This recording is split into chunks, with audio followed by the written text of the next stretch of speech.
E agora, você acompanha pela Rádio Rio de Janeiro o programa Estudo das Obras de André Luiz. Vamos refletir sobre o livro Mecanismos da Mediunidade. Produção e apresentação, Deusa Nogueira. Olá, amigos ouvintes da Rádio Rio de Janeiro. Meu nome é Deusa Nogueira. Estamos nós, nesse momento, dando continuidade ao estudo da obra de André Luiz, no livro Mecanismos da Mediunidade, no capítulo 16, Fenômeno Magnético da Vida Humana. Estamos estudando outros centros indutores. Ele falou do magnetismo, que é feito como espetáculo, o fenômeno da hipnose, nos circos, né? Depois ele veio falar sobre o centro indutor no lar, falando da importância da família como ponto de indução de comportamento, de entendimento, e agora ele vem falando de outros centros indutores. E ele começa falando sobre a questão da escola. Sobre a questão da escola, quando aliás, o começo mesmo ele diz que quando a gente reencarna, a gente traz as marcas, a gente traz as correntes mentais do meio de onde nós nos originamos. Mas tem o papel do lar, tem o papel da família, que se for bem entendido, vai poder estruturar o espírito com novos valores, uma visão diferente. E quando existem os chamados conflitos, né, muitas vezes o espírito passa um tempo muito grande para elaborar aquela situação. E em outras situações até, o espírito consegue, naquela mesma encarnação, fazer uma interface entre aquilo que ele recebeu e aquilo que ele traz. E ele diz que os espíritos superiores, aqueles que são superiores, conseguem vencer essa barreira do próprio meio, da própria indução do lar. Mas ele, quando fala em outros centros indutores, ele vem falar da escola. E a gente viu, né, no programa anterior, a questão do papel da escola na linha da civilização, nos conceitos de elevação moral. Falamos da lei de sociedade, falamos da lei de trabalho, falamos dessa criação de hábitos, de atitudes, de habilidades tão importantes para esse crescimento. E ele continua dizendo, né, que muitas vezes o educando, ele é o médium dos mestres, porque ele reproduz na sua vida diária, na sua vida doméstica, aquilo que ele ouviu, aquilo que ele aprendeu, aquilo que ficou marcado. E aí ele vem dizendo para nós, olha que coisa interessante, os discípulos que fogem deliberadamente ao dever da atenção, relaxando os compromissos que abraçam, permanecem ausentes do benefício, ligados a circuitos outros que lhes retardam a marcha na direção da cultura, por desertarem dos exercícios que lhes favoreceriam mais dilatada iluminação íntima. E aí eu lembro de Emmanuel, numa lição intitulada Ausentes, que ele diz, né, sobre aquele dito bíblico, ora, Domé, um dos 12, não estava presente quando Jesus veio. E ele diz, assim, claramente pra gente, que o discípulo ausente da aula não poderá reclamar dos benefícios decorrentes da lição. A belíssima lição do Fonte Viva, da lição 100, intitulado Ausentes. Por quê? A questão não é só eu estar no ambiente. Nós falamos até do ambiente restaurador, da casa espírita, o ambiente restaurador do lar. Mas se eu fugir ao dever da atenção, então o que é isso, meus queridos? A gente precisa estar atento ao que está acontecendo.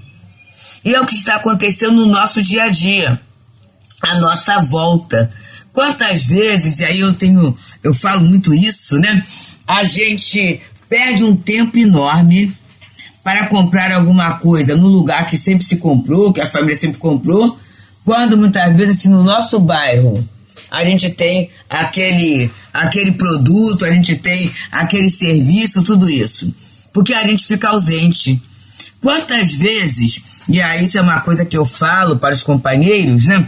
A nossa casa foi comprada por financiamento, e vocês sabem que quando a casa é comprada por financiamento, tem que ser feito um seguro residência. E na verdade nós tivemos seguro residência, mas a gente não leu, foi só o seguro residência para cumprir o protocolo da compra da casa. E aí, com o tempo, conversando uma vez com um grupo de amigos, uma amiga falou assim, pra mim, estragou a máquina de lavar, tudo isso, eu aciono o seguro. E aí eu fiquei olhando.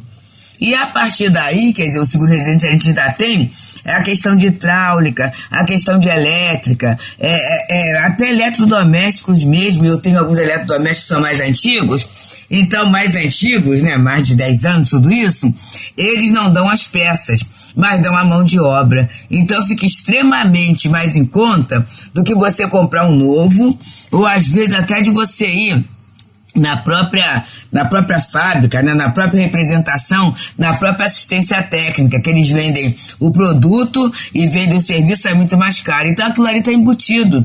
E no final, o que você paga por ano nem se compara ao serviço, a um dos serviços.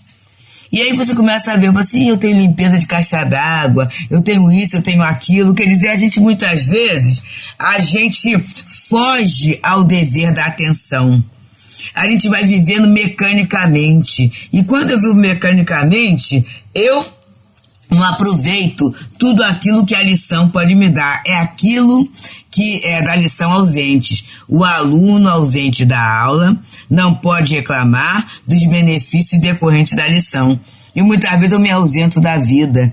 Eu não percebo certos detalhes na minha vida familiar. Meus queridos, quantas vezes a nossa vida familiar ela é conturbada ou ela é afetada por processos obsessivos, por situações de suspeitas, de ciúme, e aí eu tenho que ver o que está acontecendo, eu tenho que ver o que está dando caos ali, para a partir dali eu tomar providência. Esse é o dever da atenção. Aí eu aprendo, eu falo assim, então, toda vez que eu faço, que eu pratico esse ato, toda vez que eu falo isso aqui, isso não é bom para mim. Isso não é bom para mim. E aí eu começo, né, a perceber, e às vezes eu olho até o outro, e quantas vezes, meus queridos, um toque que eu dei no outro, com carinho, com amor, com respeito, vai mudar toda uma estrutura dentro da minha vida doméstica, da minha vida profissional, até na casa espírita. Atitudes que a gente pode tomar, de uma oração silenciosa, de uma vibração. Nos lembramos muito de uma querida amiga, uma das fundadoras do Leon Denis, a nossa Neuza Trindade. Naquele momento que Altivo havia desencarnado, né? E a gente estava na casa numa situação material difícil, tudo isso. E ela virou e falou assim, olha, quem gosta da casa faz o seguinte, chega, entra numa sala qualquer aí, sozinho, lê o evangelho e faz uma oração vibrando pela casa. E a gente começou a ter essa atitude, e muitos de nós, e graças a Deus, gente, algo que estava, as situações que nos afligiam, que a gente achava que era algo insolúvel, que poderíamos até fechar a casa por não termos condições da manutenção material, foi plenamente resolvido. Então, por quê? É o dever da atenção. Com certeza a Neuzinha Trindade já sabia, em questões da sua vida pessoal, o quanto essa atitude é importante, é interessante no equacionamento, quando se busca uma solução, quando se busca o apoio da espiritualidade. Então, meus amigos, estar atento. Nós temos, e eu gosto muito, né? Eu gosto muito de programa, mas esse fica muito no nosso coração, quando o Henrique Fernandes ele tem trabalhado a questão da atenção plena, que é uma questão que muitas vezes, pelos estímulos que nós temos, pela própria vida que nós levamos, nós não ficamos atentos ao que está acontecendo naquele momento. A gente é como se a gente dançasse, né? Passeasse por várias questões. E aí a gente acaba não prestando atenção e não vi, nem percebi, foi mesmo. até no ouvir as pessoas. Em muitas circunstâncias, a gente não ouve o que a pessoa fala porque a gente está doido para falar alguma coisa, para falar nossa história. Então é algo muito sério, né? Quer dizer, os discípulos que fogem deliberadamente ao dever da atenção, relaxando os compromissos que abraçam, porque a escola, ela tem compromisso, gente. Ela tem compromisso. E será que a gente está pensando no nosso compromisso na escola da vida? Tem compromisso. Será que a gente só repete aquilo que está lá escrito no Evangelho? Ah, a terra é uma escola, é um hospital, é uma penitenciária, é um templo. A gente repete isso. Mas a escola, ela tem compromissos, né? O hospital também tem compromissos. A penitenciária tem compromisso. Então, tudo tem compromisso, tem protocolo. Será que eu estou atenta aos compromissos ou eu faço do meu jeito, como eu quero? Muitas vezes tentando burlar esse compromisso. Ou achando até que os compromissos é uma exigência que pode ser diferente. A gente sabe, e é uma fala, não é, de Paulo, quando ele diz: sujeitai-vos às ordenações humanas por amor ao Senhor. Quantas vezes algumas almas acham que ser livre é burlar as leis. E aí a criatura vai caminhando, burlando as leis que estão ali, porque ela acha que ser livre é isso, é fazer do meu jeito, é dar um jeitinho, né? E aí com as grandes desculpas, é o meu tempo, é a minha individualidade. Só, meus amigos, que há uma regência, uma direção maior, perfeita, absoluta, que é de Deus, as leis de Deus. E as leis de Deus são perfeitas para a nossa felicidade.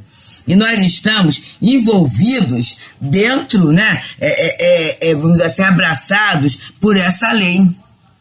Então, o momento em que eu vivo, né, o momento encarnatório que eu vivo, o meio em que eu estou, as circunstâncias que estão ali acontecendo, se elas forem vistas com atenção, e se eu assumir os meus compromissos diante das mesmas, com certeza eu vou ter o benefício. Não quer dizer que eu vou tirar nota 10, não.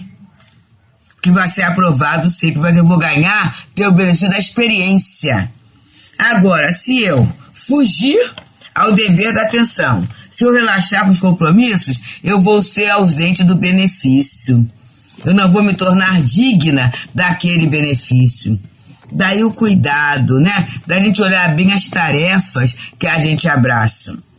Certa feita, numa das confraternizações de final de ano de Leon Denis, lá do Leon Denis, do Centro Espírita Leon Denis, alguém me abraçou e falou assim: que você tenha muito trabalho. Aí eu abracei e falei assim: olha, que eu consiga dar conta das tarefas que eu assumi.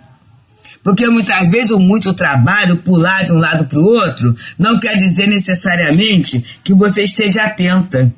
E que você assuma os compromissos. Muitas vezes até você se desculpa de não assumir um compromisso em função de uma outra. E você vai jogando assim. E aí como é que vai ser o benefício? Como é que vai ser essa competência? Então, amigos, é por isso que estamos aqui, pelas ondas fraternas da Rádio Rio de Janeiro, a emissora da Fraternidade, nesse espaço de tempo, que é o espaço do estudo das obras de André Luiz.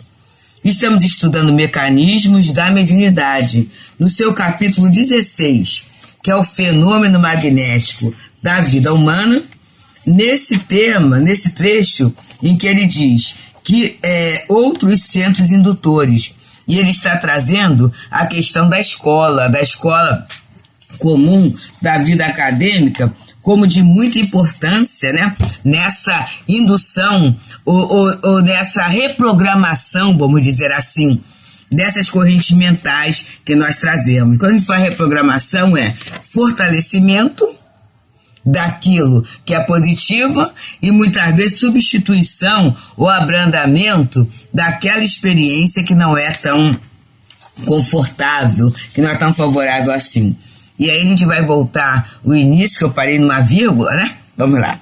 Os discípulos que fogem deliberadamente ao dever da atenção, relaxando os compromissos que abraçam, permanecem ausentes do benefício, ligados a circuitos outros que lhe retardam a marcha na direção da cultura, por desertarem dos exercícios que lhes favoreceriam mais dilatada iluminação íntima. Olha, isso é muito bom.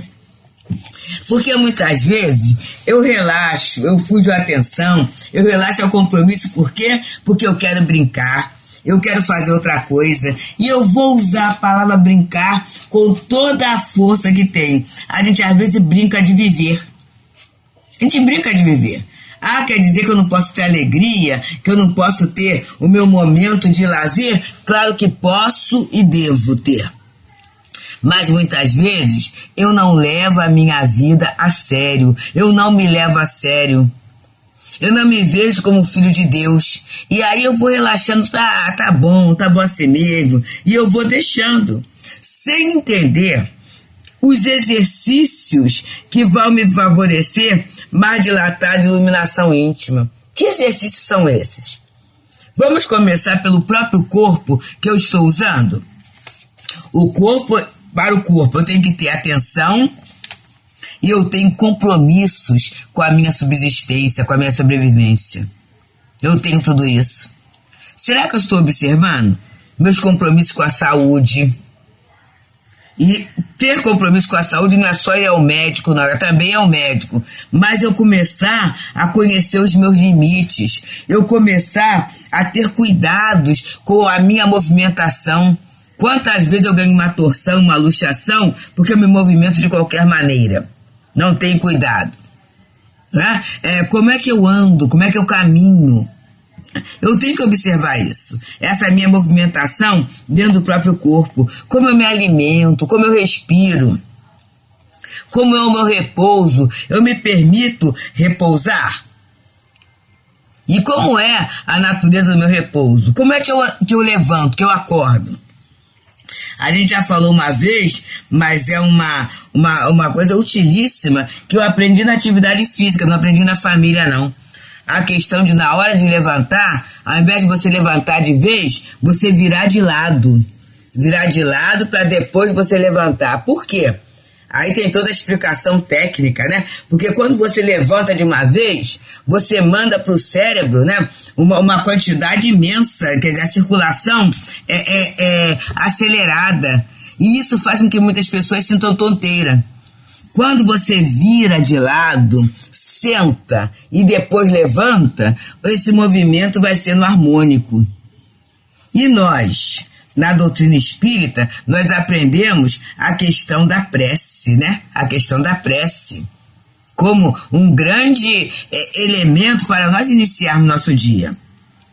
Então ele fala que muitas vezes eu retardo a minha marcha na direção da cultura do aprendizado porque eu deserto do exercício. Olha só, gente, deserto do exercício. Então a gente começou o primeiro exercício, o uso do próprio corpo. Depois, a convivência familiar.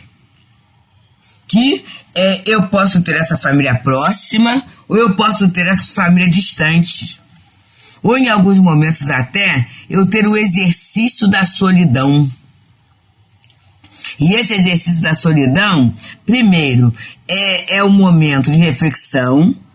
Na verdade, né, quando eu estou sozinha, eu tenho um grande espaço para o meu autoconhecimento, a minha questão íntima, me ouvir mais, mas também eu vou trabalhar associações. Eu vou trabalhar a minha afetividade, eu vou trabalhar a minha emoção. E isso é altamente importante. É altamente importante para a minha vida. Outro exercício, a vida profissional, a questão do trabalho. A questão do trabalho, porque através do trabalho eu vou aprender a organização do meu tempo. Eu vou aprender disciplinas de horário, cumprimento de tarefas, relacionamento com os meus irmãos. Olha um exercício interessante, né? Obediência, contribuição com respeito, com carinho no meio em que eu estou. Tudo isso é exercício, que quando eu estou atento e quando eu olho com compromisso, eu vou partir para a aquisição da cultura. Uma outra questão, meus amigos, vamos colocar aqui, a nossa atividade social. Nossa atividade social. Porque a gente é convocado, porque moramos em algum lugar, a ter o reunião de condomínio, ou as pessoas que convivem conosco numa mesma rua, ou no mesmo prédio, ou numa mesma vila, ou no mesmo meio. E aí a gente começa a encontrar em determinadas locais, que são locais de frequentação comum, e a partir dali tem uma conversa, a partir dali vem uma requisição, e a gente vai formando um grupo de convívio social. Como é esse grupo? Eu não gosto de ter um grupo de convívio social com medo das pessoas entrarem na minha intimidade ou que possam me pedir alguma coisa. É um outro ponto também, que se eu estiver atento e se eu observar os compromissos que eu tenho junto a esse grupo, é muito interessante. Hoje mesmo nós conversávamos, o pai de uma amiga da atividade física, né, desencarnou. E nós tínhamos assim o projeto de ter ido ao sepultamento. Mas em função de um trabalho que estava sendo realizado aqui na nossa casa, né, um trabalho de um conserto, de um reparo, a gente não pôde ir. E a gente mandou uma mensagem, mas assim, com certeza é uma obrigação que a gente tem. E uma obrigação até afetiva, né? De amparar o amigo, de amparar o companheiro na hora da dor. Então, porque se a gente não estiver atento, a gente não vai ter o benefício que toda a solidariedade, que todo o ato de amor, de desprendimento, trazem de volta, né? E um outro ponto que a gente deixou por último é a questão do exercício religioso. Desse exercício que nós temos, e aí já que estamos na casa espírita, né?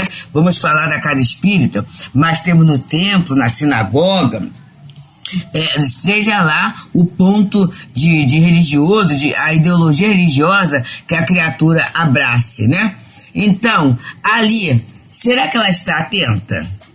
Ela está atenta ao que acontece à sua volta, ela está atenta aos compromissos, olha só, os compromissos que a gente tem quando a gente abraça um templo, uma ideia religiosa, quando a gente faz parte de um grupo religioso, qualquer que seja?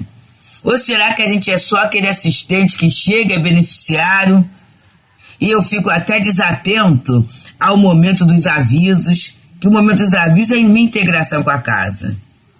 E muitas vezes eu não estou atento àquele momento em que é dado o aviso, em que alguém solicita alguma coisa, em que uma informação acerca daquele ambiente é prestado. E quando eu faço parte de determinados serviços privativos ou de determinadas tarefas, eu estou atenta à questão daquela tarefa? Eu cumpro os compromissos, ou eu acho, e isso é muito da casa espírita, né? Porque eu presto um trabalho voluntário, da forma que eu faço, do jeito que eu faço, e tá tudo muito bem. Afinal de contas, a casa, a instituição, até me deve o favor, porque eu estou dando meu tempo. Então, são essas questões, meus amigos, que a gente tem que estar atento para não desertarmos das oportunidades de aprendizado, de exercício que a vida está nos dando. E isso vai nos oferecer como resultado o quê? Uma dilatada iluminação íntima. É o aproveitamento, é a sabedoria que muitas vezes é esperado de alguém, principalmente quem viveu muito, né? É esperado daquela criatura que ela tenha sabedoria e experiência, mas nem sempre. Muitas vezes nós vemos pessoas que envelheceram no corpo físico, mas que estão assim tão inexperientes, né? Como se fossem um adolescente. Então é essa grande, essa grande iluminação que todos nós poderemos ter, desde que a gente esteja atento, a gente não fuja deliberadamente aos nossos deveres e a gente não relaxe os compromissos que a gente abraçou e que a gente não permaneça ausente do benefício. A gente está só de corpo presente ali, mas a gente não está integrado ao projeto de vida, ao projeto reencarnatório. Pensemos nisso, meus amigos. Muita paz. A Rádio Rio de Janeiro apresentou o programa Estudo das Obras de André Luiz. Produção e apresentação, Deusa Nogueira.